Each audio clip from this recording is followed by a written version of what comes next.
Dans cette exploration, nous allons visiter le fort de Hologne, en visite guidée accompagnée de 2 gardiens passionnés.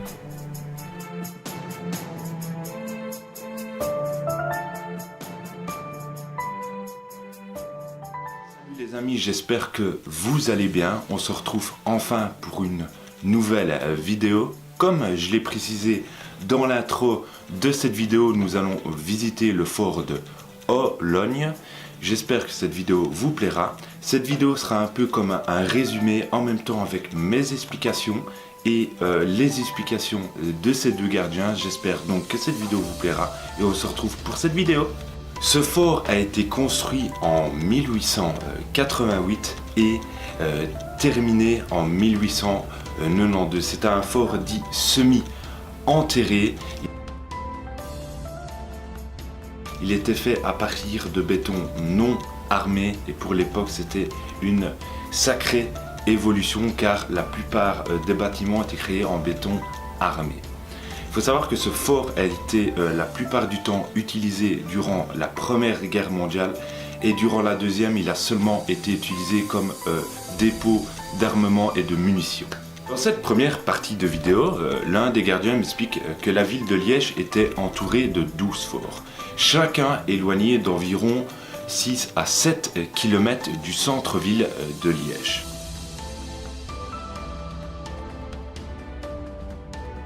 Il me dit aussi durant la visite, durant le début de cette visite, que la plupart des forts qui entouraient la ville de Liège étaient dits standardisés, dits triangulaires.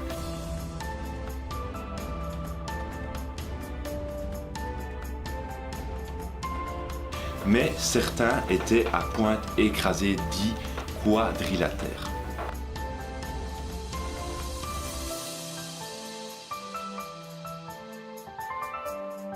Donc on est ici, voilà, c'est une forme triangulaire, 200 mètres sur 200 mètres. Donc ceinture des forts de Liège, 12 forts autour de Liège, distants à peu près de 6 à 7 km du centre-ville, avec une moyenne d'intervalle de 3 à 4 km entre chaque fort, dans lequel il y a de l'infanterie qui prend position. Et principe général de la fortification brièvement, la plupart du temps un triangle.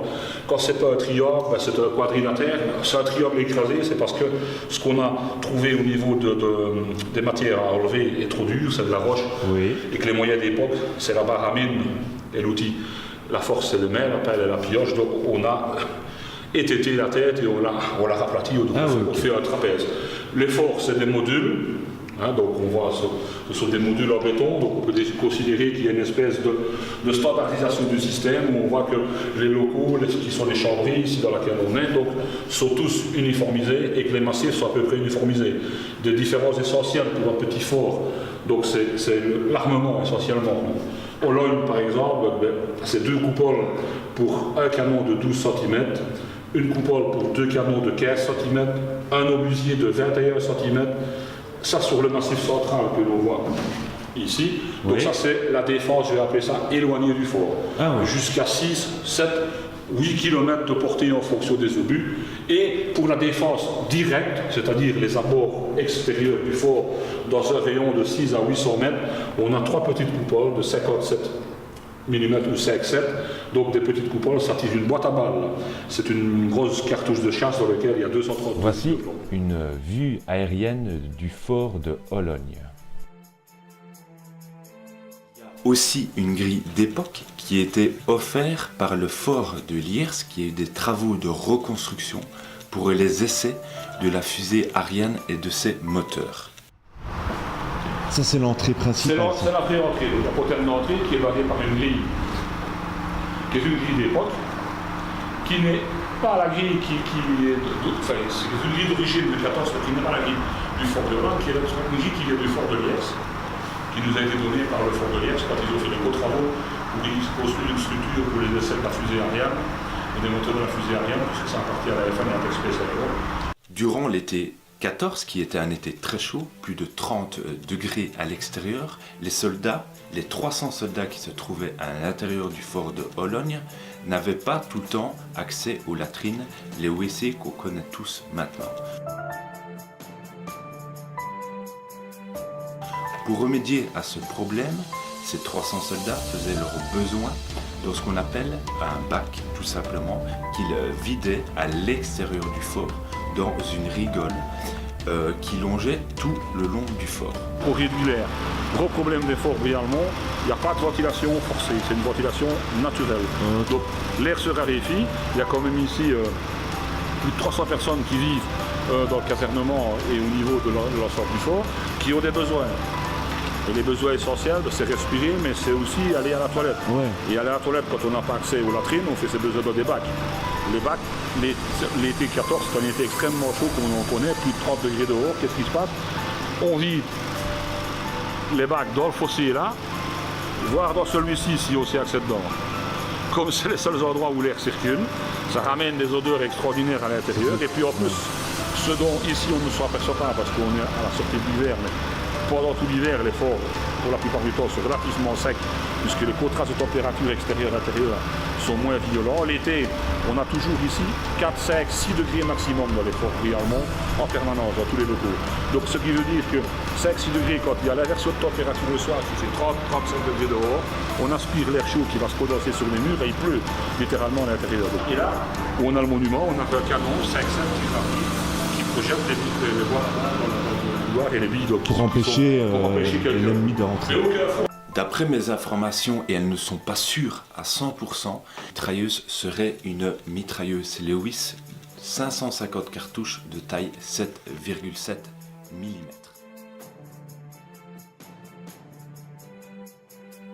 D'origine américaine, créée et inventée par Isaac Lewis,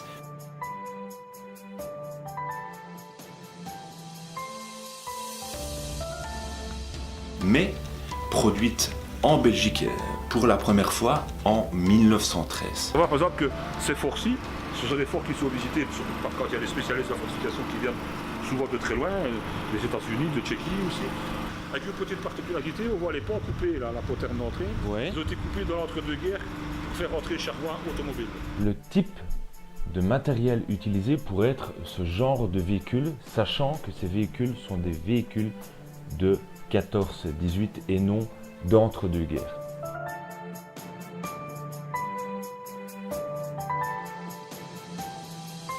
Ce camion est un modèle allemand de 14-18. Imaginez-vous la hauteur qu'il pouvait avoir. Partiellement volé ou démonté par les gens qui avaient besoin de taille, donc on a dû bétonner un morceau, sinon on n'avait accès que par des petits morceaux comme ça. Donc déjà à l'époque de la force aérienne, ils avaient construit un escalier en briques et en briques.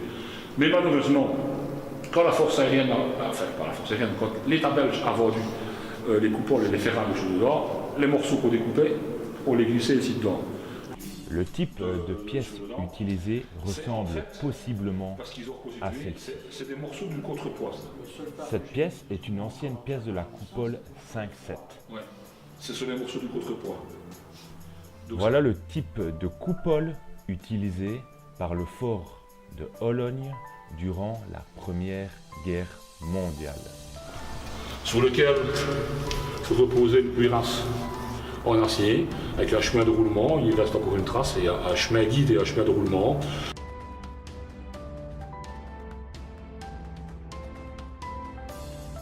Parce que la coupole, quand on emprunte le mécanisme, on va mieux pour la rotation.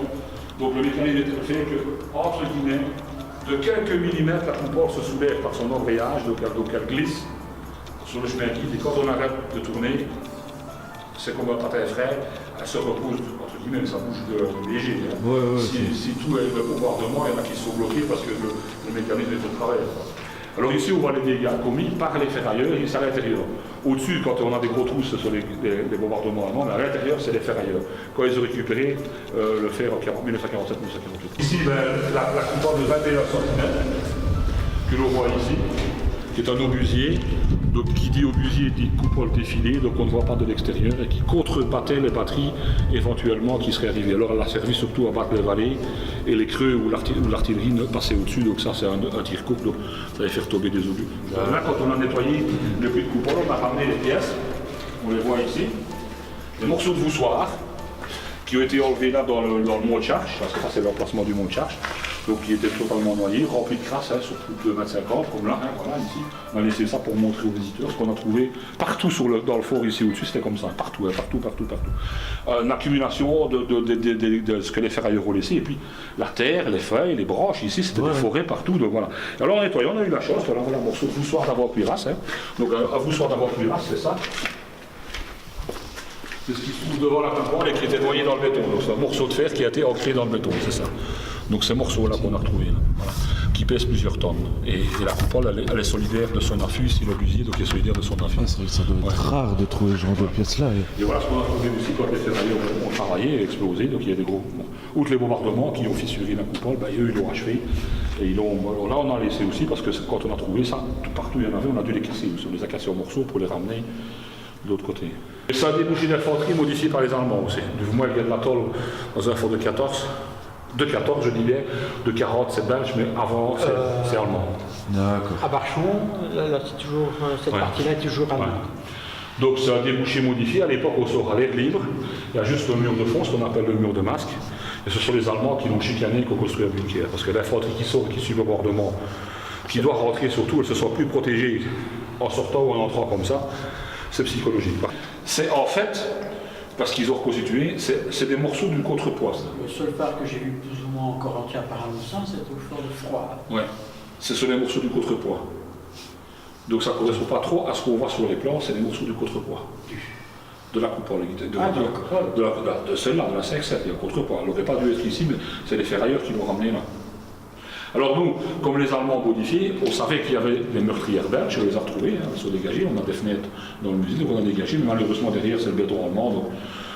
Alors toujours très raide, pourquoi? Mais parce que dans beaucoup d'endroits, quand on a creusé les forts, dans beaucoup d'endroits, ils ne se sont pas rendus compte des pentes, parce qu'il y en a des plus doux parfois les escaliers, des plus raides, je ne crois pas qu'il y en ait. La Villa Romaine, il y avait des morceaux qui étaient encore entiers quand on a construit le fort. Mais de l'autre côté où c'est le champ d'aviation maintenant, il y avait aussi des morceaux entiers. Et les gars, quand ils se promenaient, ils ont probablement vu des peintures. Parce que ce genre de peinture, on le voit à Pompéi. Comme dans les villas romaines. Et donc on voit un décor qui est de la boulangerie, je vais appeler ça du type villa romaine. Et on voit ici une autre chose beaucoup plus extraordinaire. Le gars qui a peint, il a représenté la ferme qui était ici à l'extérieur, à moins de 100 mètres du fort. Ferme qui a été rasée à l'attaque. On a les papiers de relevé parce qu'ils l'ont totalement rasé. L'arbre qui a été abattu dedans. Et j'ai retrouvé il n'y a pas longtemps la carte postale où on voit cette ferme. Pas sur le même angle et dessiné dedans. Et alors ici aussi, on voit des gypseries, d'autres trucs, ce qu'on appelle la gypserie, du faux marbre, aussi dessiné ici dedans. Par contre, lors du dernière phase de nettoyage du site, on a trouvé autre chose de plus beau. Ça, les inscriptions en allemand de 1914, de la troupe qui occupe le fort, tout de suite après l'attaque des forts, parce qu'on est après le 16 août, et c'est une unité régimentaire de réserve, c'est l'IF 27 là, qui prend place et qui prend position au fort pour l'occuper. 27 ou 78 ? Ou 78, je ne sais plus. 78. Voilà les amis, la vidéo se termine tout doucement, j'espère qu'elle vous aura plu en tout cas. Moi, j'ai pris beaucoup de plaisir à la réaliser. Je voudrais tout particulièrement remercier les deux gardiens pour leur passion et leur savoir sur les forts de guerre durant la Première Guerre mondiale. N'oubliez jamais les amis, l'exploration urbaine n'a pas de limite, seulement celle que vous fixez. Ne dépassez jamais ces limites car ça peut être mortel. A bientôt les amis pour de nouvelles aventures dans lieu à l'abandon.